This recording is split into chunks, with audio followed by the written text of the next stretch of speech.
राधा स्वामी, राधा स्वामी।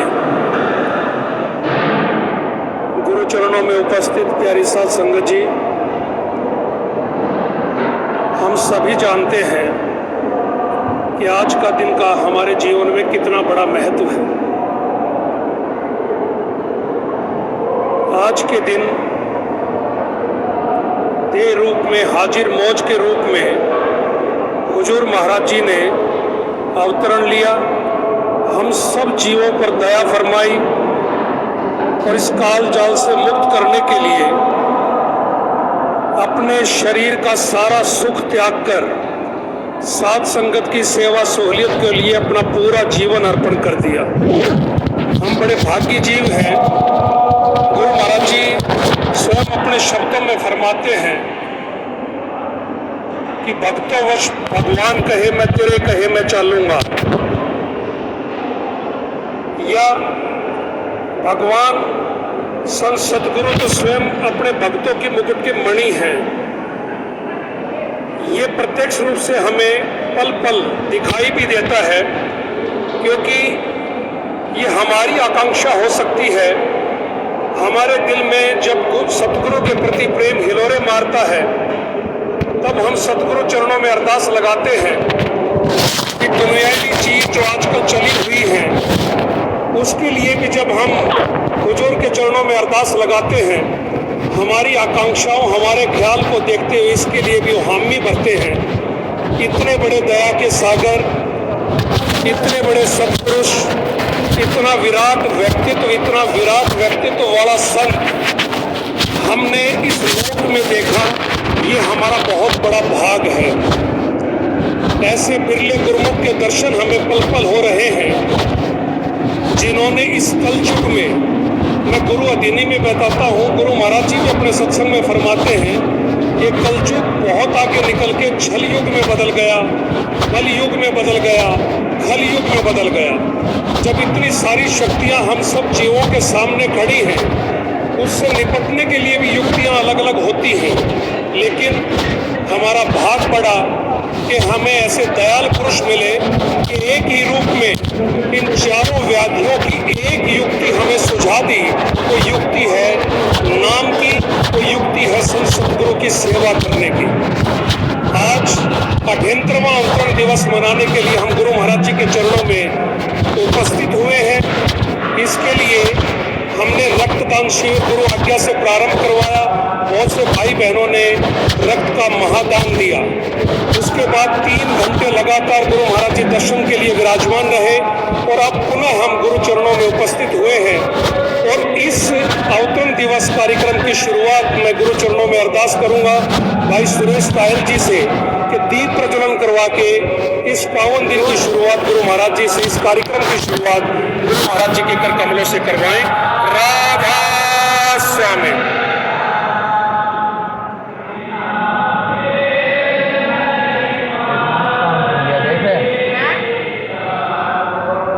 Phone Radha स्वामी।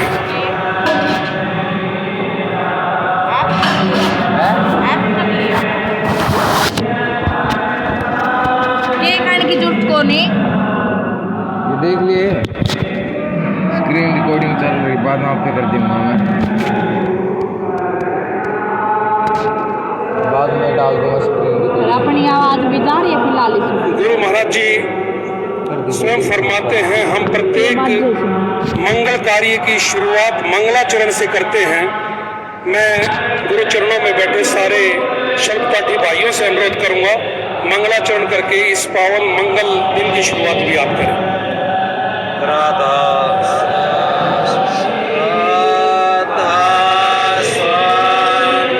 ये आ जाए और ऊपर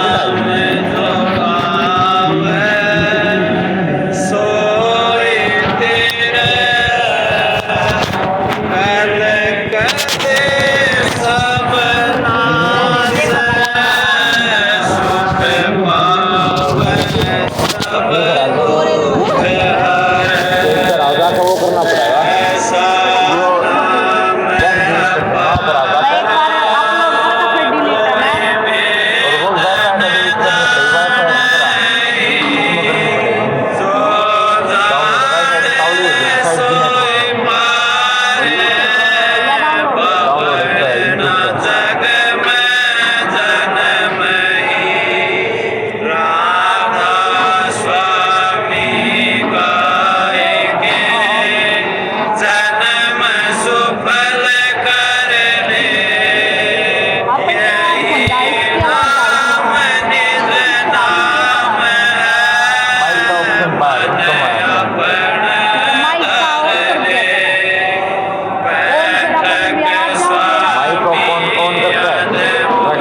नो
डाउन पश्चात मैं बहन रानी और सीमा तायल जी से अनुरोध करूंगा कि गुरु महाराज जी के मस्तक पर सात संगत की तरफ से तिलक सजाए।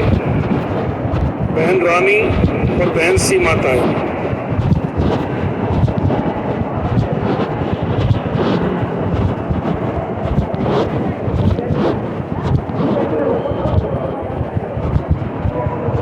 राधा स्वामी उच्चारण के साथ हम स्वागत करेंगे जब बहन तिलक लगाएंगे गुरु महाराज जी के।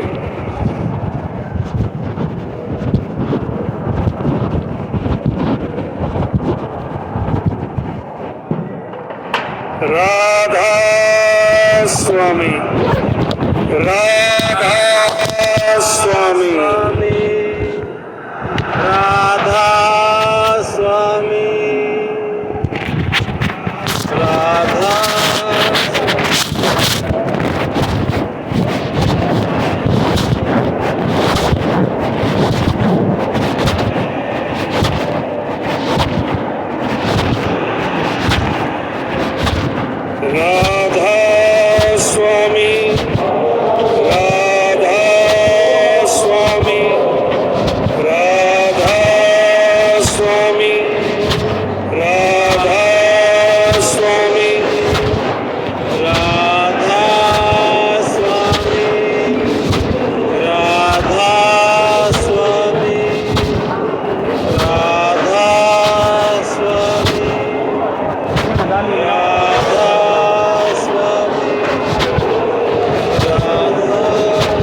शॉल भेंट करें।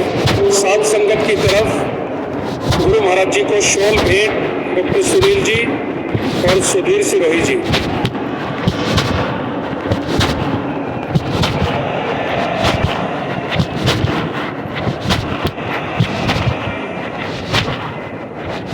साध संगत की तरफ से गुरु महाराज जी को पगड़ी भेंट करेंगे जयपुर से पीयूष गुप्ता जी।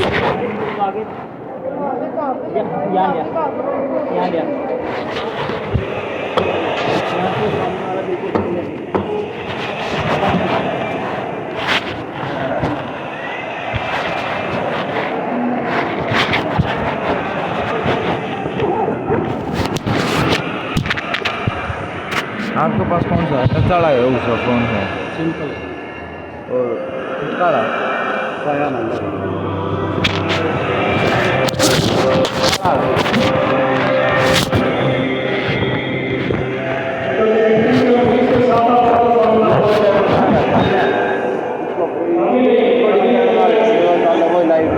बाद में मिला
आकर्षण है। मैं नन्हे मुन्ने बंटी रोजी रोमी रोहित और लक्ष्य से अनुरोध करूंगा, छोटे छोटे बच्चे आप स्टेज पे आए, गुरु महाराज जी को केक लेकर जाएं और गुरु महाराज जी से केक कटिंग करवाएं। बंटी रोजी कमान अगले साल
जैसा कि हम हर वर्ष इस पावन मुबारक दिन के अवसर पर करते हैं, पूरे साल भर के सत्संगों का विवरण हम गुरु महाराज जी के चरणों में रखते हैं मैं भाई जितेंद्र सोलंकी जी से, मंजीत बंसल जी से, जो भी इस टीम में लगे हुए हैं इस कार्य में, उन सब से अनुरोध करूंगा कि गुरु चरणों में साध संगत के समक्ष गुरु महाराज जी के पूरे साल भर के सत्संग यात्राओं का विवरण साध संगत के समक्ष रखें।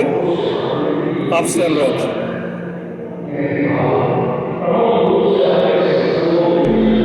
गुरु चरणन वासा करें ब्रह्मा विष्णु महेश, गुरु शरणन न उपजे चिंता पीड़ा कलेश। गुरु प्रेमी, आप सबको करपत राधा स्वामी। यह हमारे लिए अति गर्व और हर्षोल्लास का विषय है कि हम आज पुनः गुरु अवतार दुखाता पूर्ण दयाल परम संत कंवर साहिब जी महाराज का अठहत्तरवां अवतरण दिवस मनाने उन्हीं के चरणों में उपस्थित हुए। इसके लिए हम सभी को बधाई और मंगल करते हैं। गुरु महाराज की खोज को शब्दों में बांधना असंभव है, फिर भी परंपरा के रूप में विगत वर्ष की संपूर्ण यात्रा को आपके प्रेमियों के समक्ष रखने का आपका ही हुक्म आपके दास बजा रहे। इसी परंपरा के निर्वहन वर्ष में वर्ष 2024 की सत्धारा भी आपके चरणों में अर्पित है। चूंकि आपकी संबद्ध वर्ष की शुरुआत आपके अवतरण दिवस को मानती है, इसलिए विगत वर्ष की सत्संग यात्रा संस्मरण भी 2 मार्च 2024 से ही ताजा किए जा रहे हैं।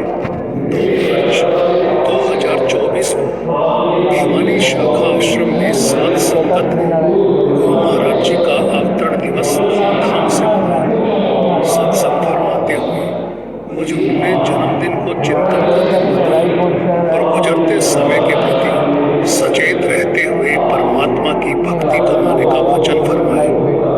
मार्च माह की सत्संग श्रृंखला में आपने 10 मार्च को जींद शाखा, 14 मार्च को जयपुर शाखा, 24 मार्च को झरझीला शाखा और 31 मार्च को गोहाना शाखा में सत्संग करने के अलावा 15 मार्च को राजस्थान के नरेना गांव में स्थित दादू धाम में हजारों की उपस्थिति में जुटे साधकों संग दादू दयाल की शिक्षाओं व वाणी पर प्रकाश डाला और 25 मार्च को रंगोल्लास का त्योहार होली दिनोत्थान में मनाया। सतगुरु प्रेमियों, संत मत सर्वोच्च मत है, क्योंकि ये हमें ग्रस्त धर्म की पालना करते हुए इहलोक में बने रहकर अपने परलोक को सुधारने की युक्ति सुझाता है। यही भाव प्रमुख रूप से आपके सत्संगों में भी झलका जब आपने अप्रैल माह की 7 तारीख को कैथल शाखा, 13 तारीख को हांसी शाखा व 17 तारीख को रेवाड़ी शाखा के सत्संगों में उपस्थित संगत को गृहस्थ धर्म की पालना करते हुए प्रभु भक्ति का मार्ग सुझाया। संसार को जीवन की वृत्ति से अवगत करवाने के लिए न सिर्फ आप मानव जन्म के सभी दायित्वों का निर्वहन करते हैं, बल्कि अपने सत्संग वचनों के माध्यम से साधकों को भी इसके लिए प्रेरित करते हैं। हांसी शाखा में सत्संग फरमाने के पश्चात आप पूर्वी भारत की शाखाओं में यही संदेश लेकर गए और 23 अप्रैल से 3 मई तक पूर्वी भारत की धुल्लाबाड़ी, दार्जिलिंग, जोरथांग, गांतोक और सिलीगुड़ी शाखाओं में ताबड़तोड़ सत्संग किए। इस दौरान आपने सैकड़ों प्रेमियों के घर व प्रतिष्ठानों में चरण फेरी भी की। पूर्वी भारत सत्संग यात्रा से वापस लौटकर भी आपने अपनी सत्संग धारा को अनवरत जारी रखा और 10 मई को हिसार शाखा में सत्संग फरमाकर 24 मई से 17 जून तक कनाडा और लंदन के लिए सत्संग उड़ान भरी। विदेश यात्रा से वापस लौटकर आपने 20 और 21 जुलाई को गुरु पूर्णिमा के अवसर पर भिवानी शाखा में उच्च कोटि का अध्यात्म परोसा। इसी माह की 28 जुलाई को आपने बरवाला शाखा में भी प्रवचन दिए। आप में कर्म योग और धर्म योग का का ऐसा सुमेल है जिसे आपके गुरु परम संत ताराचंद जी महाराज ने बहुत पहले ही पहचान लिया था। दो गुणों के इस अद्भुत मेल की बान के संगत ने अगस्त माह में आपके द्वारा सत्संग कार्यों के लिए किए गए अथक परिश्रम में भी अनुभव किया। अगस्त माह के अपने अविरल सत्संग प्रवाह में आपने 4 अगस्त को हरिद्वार में संगत को गंगा स्नान करवाया और 7 अगस्त को विनोद धाम में तीज त्योहार मनाया। इसके बाद 11 अगस्त को रूपावास, 18 अगस्त को दादरी, 25 अगस्त को भादरा शाखाओं में सत्संग किया। सत्संग कार्यक्रमों के अतिरिक्त आप 22 और 23 अगस्त को आगरा और ग्वालियर के दौरे पर भी गए। 29 अगस्त को जयपुर आश्रम में चल रहे निर्माण कार्यों का भी आपने निरीक्षण किया। आपका जीवन तो सदैव जीव जगत के कल्याण हेतु समर्पित है। इसके लिए आप निरंतर सत्संग यात्राओं में रहते हुए साध संगत की ज्ञान क्षुधा को शांत करने और कल्याण कार्यों में व्यस्त रहते हैं। यही व्यस्तता सितंबर और अक्टूबर माह में भी खूब दिखी, जब आपने 1 सितंबर को कोसली, 8 सितंबर को राजगढ़, 15 सितंबर को पानीपत शाखा में साध संगत को सत्संग व दर्शन बख्शे। आप 1 और 2 अक्टूबर को विनोद धाम में अपने गुरु कुल मालिक अवतार परम संत ताराचंद जी महाराज का अवतरण दिवस धूमधाम से बनाकर 6 अक्टूबर को माउंट आबू में स्थित ब्रह्म कुमारी आश्रम में अपने सार गर्भित सत्संग से इस संदेश को पुख्ता करने पधारे कि संत सभी वा घर से आए, नाम भेद दे जीव चितौन। सत्संग कड़ियों को जोड़ते हुए आपने 11 अक्टूबर को दिल्ली, 24 अक्टूबर को चंडीगढ़ में सत्संग फरमाया और 31 अक्टूबर को विनोद धाम में दिवाली का त्योहार धूमधाम से मनाया। इतनी व्यस्तता के बावजूद भी आपके मुखमंडल पर कभी कोई शिकन, कोई थकन दिखाई नहीं देती। आप स्वयं फरमाते हैं कि साध संगत के बीच जाकर आपकी सारी थकान ही मिट जाती है और आप नई ऊर्जा का अनुभव करते हैं। इसी थकान को नकारते हुए आपने 3 नवंबर को भैया दूज के अवसर पर देरी से समाप्त हुई। 1 जनवरी भिवानी की साध संगत ने आपके दिव्य सानिध्य में 9 वर्ष का जश्न मनाया और आपके सानिध्य और सत्संग से अपनी अगत को सुधारा। संगत को अत्यधिक सर्दी से होने वाली तकलीफ से बचाने के कारण आपने सत्संग कार्यक्रमों को थोड़ा विराम दिया। फरवरी माह की तारीख को अंटा में बसंत पंचमी के अवसर पर इसे तोड़ा। आपके स्वयं के जीवन में भी अंटा शाखा आश्रम का विशेष महत्व है, क्योंकि इसी पावन भूमि पर आपने अपने गुरु से नाम की दात ली थी। 9 फरवरी को आपने चंडीगढ़ में चरण फेरी की और 12 फरवरी को सिवानी शाखा और 18 फरवरी को फतेहाबाद शाखा में सत्संग फरमाया। बीते वर्ष के सत्संग चक्र का अंतिम सिरा पूर्ण करते हुए आज 2 मार्च को आप गुरु अवतरण दिवस पर अपने जीवों को आशीर्वाद दे रहे हैं। जीव जगत के कल्याण में निरंतर तल्लीनता के उपरांत भी आपके जीवन की सहजता बरकरार है। प्रतिदिन सुबह 3 बजे उठकर नित्य कर्म से निवृत्त हो आप आश्रम के खेतों में टहलने चल पड़ते हैं।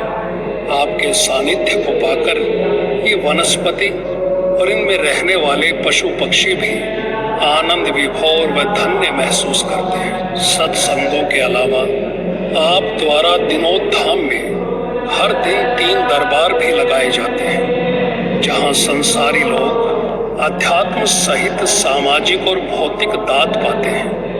आपके दर से कभी कोई खाली वापस नहीं गया, हर कोई झोली भर कर गया।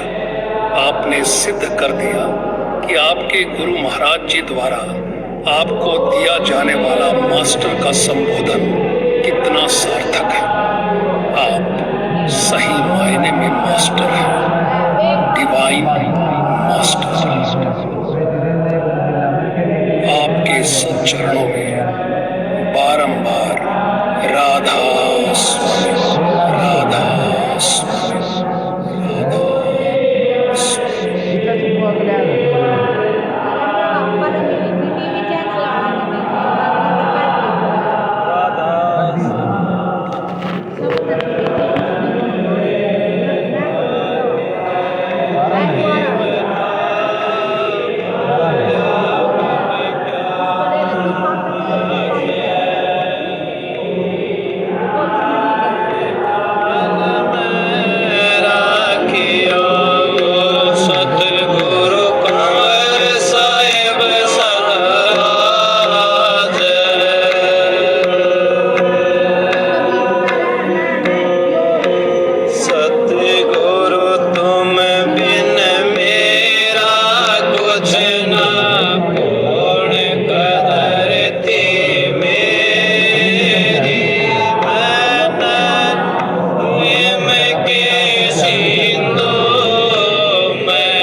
सहाय राधास।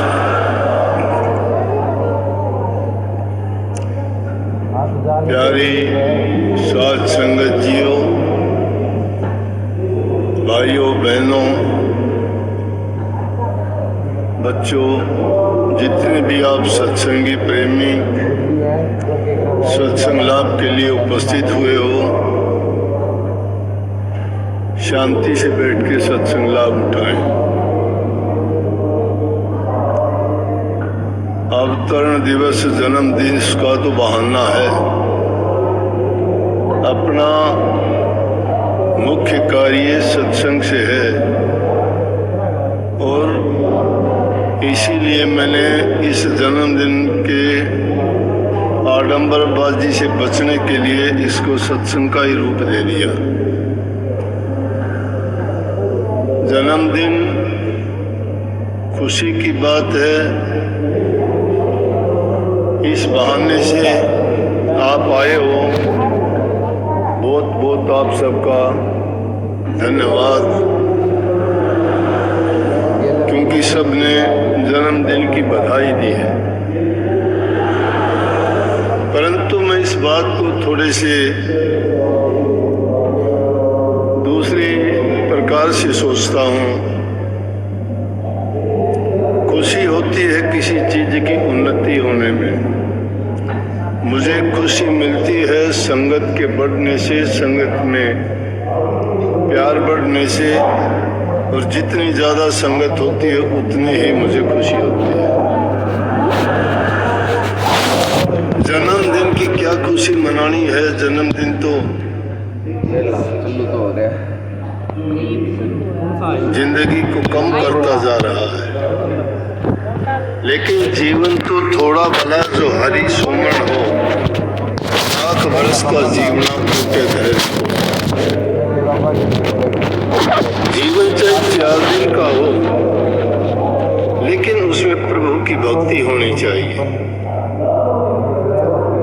थोड़ा भी भला, लेकिन उसमें हरि का सुमन, प्रभु की याद, नेक काम करे इंसान तो उस जीवन का फायदा है। नहीं तो लाखों बरस तक खड़े रहने वाले पहाड़, पेड़, झील, नदियां काम आती हैं हमारे, लेकिन इतने वर्षों तक वो रहती हैं, तो क्या उनका ज़्यादा कोई लाभ होता है? इंसान चाहे थोड़े समय के लिए जिए, लेकिन उस थोड़े जीवन में उसे नेक काम करने चाहिए, प्रभु भक्ति करनी चाहिए, प्रभु का सुमरण, चिंतन और उसकी याद हमेशा करनी चाहिए। नहीं तो जिंदगी का पल पल करके तो कम होता जा रहा है। खुशी मनाने के बजाय हमें दुख होना चाहिए। सोचना चाहिए कि जिस पल में हमने प्रभु के नाम का सुमरण नहीं किया, कोई नेक काम नहीं किया, देखते देखते कितने साल बीत गए। 70 साल गए, आगे आने वाला जो भी समय होगा वो भी यूं ही गुजर जाएगा। लेकिन क्या लेके जाएंगे, क्या किया इस जीवन में? सोच इस बात पे करनी है। भागी जीव हैं हम कि हमें ये अवसर मिला, महापुरुषों के दर्शन, उनका सानिध्य, उनका सत्संग, उनसे दीक्षा शिक्षा जो मिली, उसने हमें जीवन की राह दी। उन द्वारा दिखाया गया मार्ग जीवन को सार्थक बनाता है, महत्वपूर्ण बनाता है, तभी से जीवन का कुछ अर्थ समझ में आता है। लाखों जीव पैदा होते हैं, लाखों खत्म हो जाते हैं। कौन किसको याद करता है? 10 दिन से फालतू कोई याद नहीं करता, सब भूल जाते हैं।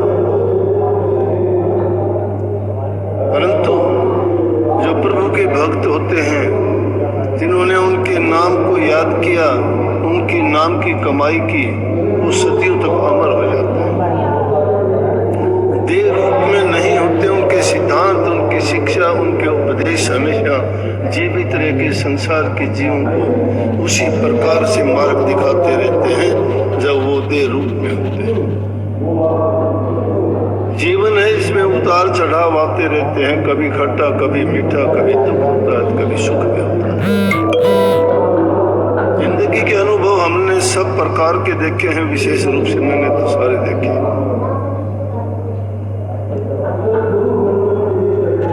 इस जगह तक पहुंचने के लिए अनेकों ऐसे वाकयात हुए जिनको कई बार सहन करना पड़ा, तो कई बार हंस के गुजारना पड़ा, तो कभी उनके ऊपर पर्दा डालना पड़ा। लेकिन मार्ग से भटका नहीं कभी भी। गुरु का नियम, गुरु का सिद्धांत था, इसलिए नहीं कि भटक सकता था, बिगड़ सकता था। मेरे लिए अगर होता तो बिगड़ जाता, बिगड़ा हुआ था ही, कौन पूछता था, किस खेत की मूली थे। लेकिन ये जीवन दिया हुआ सतगुरु का था। सतगुरु के जीवन के साथ हम खिलवाड़ नहीं कर सकते।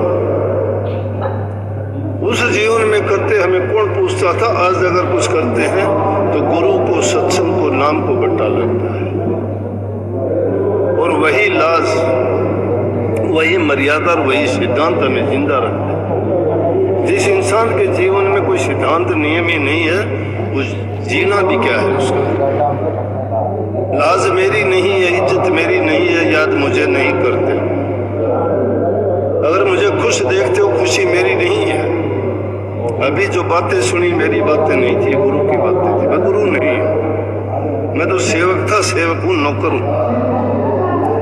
मैंने गुरु वाला कभी सोचा भी नहीं, गुरु वाला पद मैंने कभी संभाला भी नहीं, नाम अपने मन से कभी गुरु बना। लेकिन कबीर साहब की वाणी को अगर याद करोगे तो वो बात बिल्कुल सही भी है। पहले सतगुरु शिष्य भया, अर्जुन तन मन अर्प्या शीस। फिर सतगुरु दाता भया, जिन नाम दिया बख्शीश। सतगुरु बनने के लिए पहले क्या बनना पड़ा? सेवक बनना पड़ा, शिष्य बनना पड़ता है।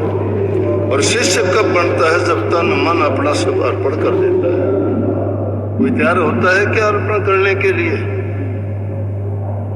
है किसी में इतनी हिम्मत कि त्याग कर दे?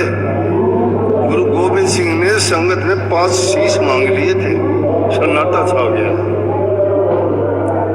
लाखों की भीड़ संगत थी। बोला, है कोई गुरु सेवक जो गुरु के लिए शीश दे सके? गर्दन नीचे कर ली सेवकों ने, जो कहते थे कि हम ये कर देंगे गुरु के लिए, वो कर देंगे।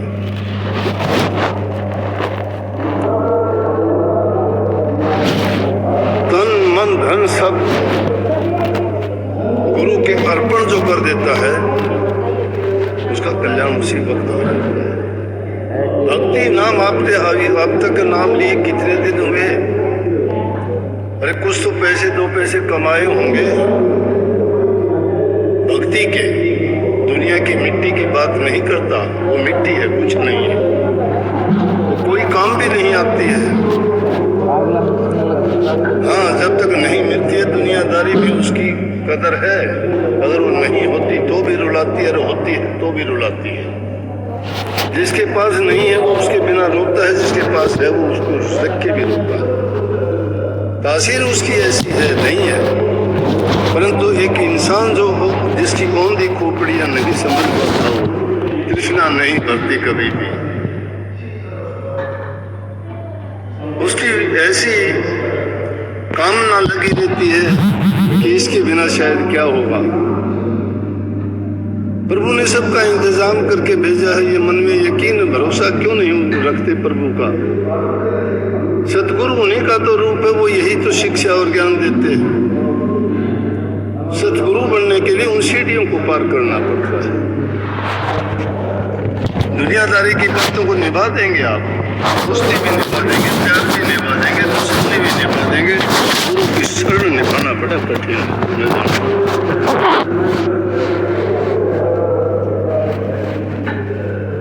कि गुरु की तरफ से भी कई बार ऐसे बातें बर्दाश्त करनी पड़ती है। दुनियादारों का तो फिर कहना ही क्यों है कि जो उठता है उसको हवा लगती है, धूप लगती है, बारिश भी उसी को सहन करनी पड़ती है।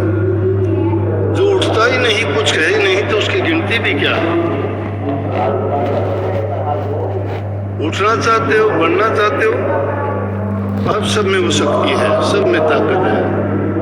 संत कहते हैं कोई भी दुर्बल कमजोर नहीं है, हम उसी की अंश है परमात्मा की। और भक्ति तो कभी साहब के भक्ति केंद्र चौहान कृपा हमको ले जाए।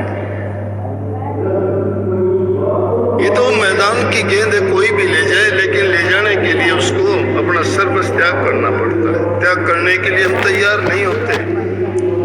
अगर त्याग नहीं भी करोगे तो भी तुम्हारे पास कुछ रहना नहीं है, सब छूट जाएगा, तन भी हमारा नहीं है।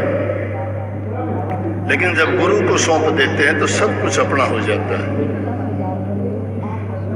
फिर वो दाता बन जाता है, दूसरों को देने वाला बन जाता है। जिसने सब कुछ त्याग दिया उसको सब कुछ मिल जाता है, वो सबको फिर देने वाला बन जाता है, अंत नहीं आता उसका, कोई कमी नहीं रहती, क्योंकि उस भंडार से सीधा उसका संपर्क जुड़ जाता, वो जो चाहे करे। ये गुण उस नाम का है, ये नाम की शक्ति है। हम सब ने नाम लिया है, कोई आपने नाम लेके उधार नहीं रखा, लेकिन कारण क्या है कि हमें क्यों कष्ट दुख होते हैं, क्यों हम इतना कुछ होने के बावजूद भी हमारी वासनाएं खत्म नहीं होती, हमारी इच्छाएं कभी नहीं रुकती, हमारी तृष्णा कभी नहीं बढ़ती। उसका कारण है कि दीमक जड़ में लगी हुई है। किसी पौधे की जड़ में जब दीमक लग जाती है तो ऊपर से हरा भरा सब दिखाई कुछ दिन के लिए देता है, लेकिन धीरे धीरे करके वो दीमक उसको खत्म कर देती है, मुरझा जाता है। पता नहीं लगता कि ऐसा क्यों हुआ, बाहर से कोई रोग बीमारी तो दिखाई नहीं दी, फिर भी खत्म क्यों हुआ। इसी प्रकार से ये मन के अंदर जो द्वेष, ईर्ष्या और बुराइयां भरी पड़ी हैं, उस दीमक की बाती इंसान को इंसानियत से गिराती है। संतों का सत्संग उभार देता है, वो बार बार चेताते हैं कि भाई ये काम की चीज है, ये तेरे फायदा करेगी, ये नुकसान करेगी, इसमें तुझे लाभ होगा। जब कोई उस बात को तो मान लेता है तो उसका सभी काम सही हो जाते हैं, लेकिन उसमें अपनी बुद्धि लगा के कोई सोचता है कि इसने ये बात गलत कही है। एक आदमी था मेरे पास आया, गले में उसको कैंसर हो गया, आवाज बंद हो गई। मैंने उसको कह दिया, जब मेरे से पूछता ही है तो जितनी मेरी समझ होगी मैं वैसा बताऊंगा। मैंने कहा कि एक काम करना, तुम इसका ऑपरेशन ना करवाना। उसने सोचा कि इसने गलत बात बताई, उसने ऑपरेशन करवा दिया। 1 महीना नहीं पकड़ा, खत्म हो गया। वही बीमारी एक लड़के को और होगी। वो लड़का आया, दूसरा भी कहने लगा जी मुझे तो वैसा ही हो गया। मैं बोला उसको भी मना किया था, आपको भी करता हूँ, ऑपरेशन नहीं करवाना। उसने ऑपरेशन नहीं करवाया, उसकी बीमारी ठीक होगी। सब जानते हैं मेरे पास रहने वाले, उनको पता। कौन समझता है इस बात को? जहाँ हम अपनी बुद्धि, अपनी चतुराई लगाते हैं गुरु की बात में, तो समझो कि हमने बहुत भारी नुकसान उठा लिया। गुरु की वाणी झूठी हो तो भी सच्ची करके जाने, ये गुरु की बात पर यकीन और विश्वास लाना है। लेकिन हम तो गुरु से ही दुश्मनी पाल लेते हैं कि आजा मैदान में। अरे गुरु तो हारा हुआ है बेचारा, हर चीज से हारा हुआ है, उसके साथ क्या करोगे? जिसने अपनी जिंदगी को हार दिया है, तुम्हारे से क्या करेगा? उसका मुकाबला ही नहीं है।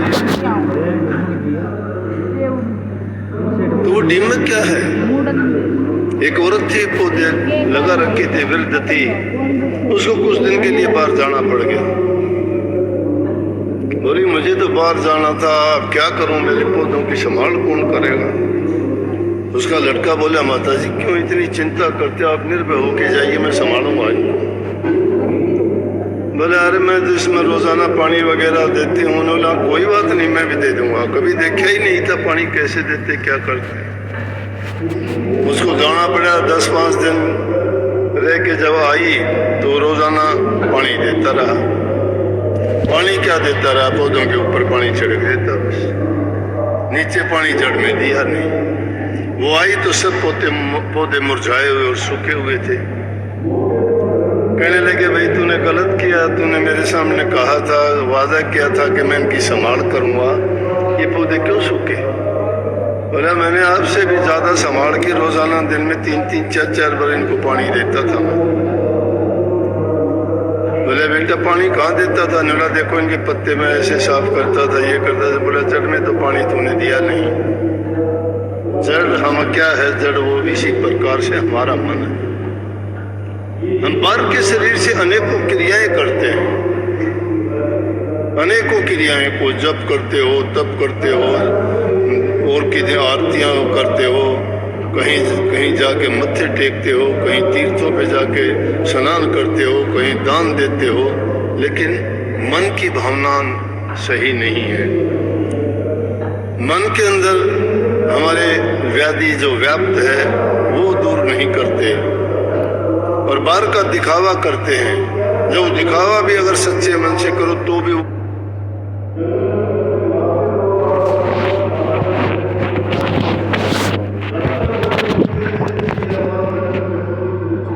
कुछ ना कुछ तो फल दे।